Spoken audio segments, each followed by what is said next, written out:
SIR শুরুর ৮ দিন পর বড় ঘোষণা নির্বাচন কমিশনের।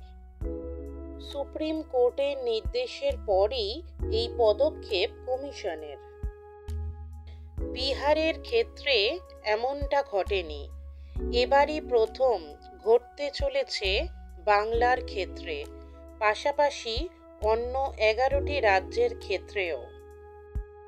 প্রথমবার খসড়া ভোটার তালিকার সঙ্গেই থাকবে আরও একটি তালিকা। ২০২৫ সালের ভোটার তালিকায় যাদের নাম আছে তাদের প্রত্যেককেই দেওয়া হচ্ছে এনুমারেশন ফর্ম। যারা এই ফর্ম পূরণ করে জমা দেবেন তাদের নাম উঠবে খসড়া ভোটার তালিকায়, আর যারা এই ফর্ম পূরণ করে জমা দেবেন না তাদের নাম উঠবে পাশের তালিকায়। অর্থাৎ খসড়া ভোটার তালিকা থেকেই বাদ চলে যাবে তাদের নাম যারা ফর্ম পূরণ করে জমা দেবেন না।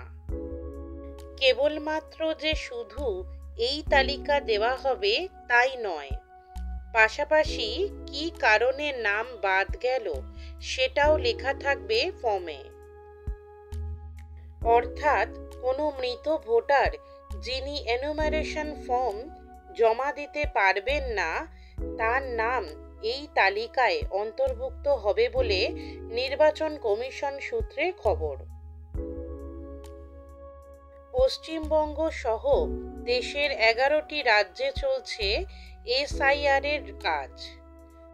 মঙ্গলবার বিকেল পর্যন্ত ৬.৫ কোটিরও বেশি ফর্ম দেওয়ার কাজ শেষ করেছে রাজ্য। এই এনুমারেশন ফর্ম পূরণ করে জমা দেওয়ার শেষ দিন ৪ঠা ডিসেম্বর। এরপর ৯ই ডিসেম্বর প্রকাশিত হবে খসড়া ভোটার তালিকা। এই খসড়া ভোটার তালিকার সঙ্গেই থাকবে আরও একটি তালিকা, যা কিনা সুপ্রিম কোর্টের নির্দেশের পর নির্বাচন কমিশন প্রথমবার এহেন তালিকা প্রকাশ করতে চলেছে। নির্বাচন কমিশনের ইতিহাসে যা প্রথমবার হতে চলেছে গোটা দেশে, যেখানে জীবিত ভোটারের পাশাপাশিও মৃত ভুয়ো ভোটারের নামেরও তালিকা প্রকাশ করবে কমিশন।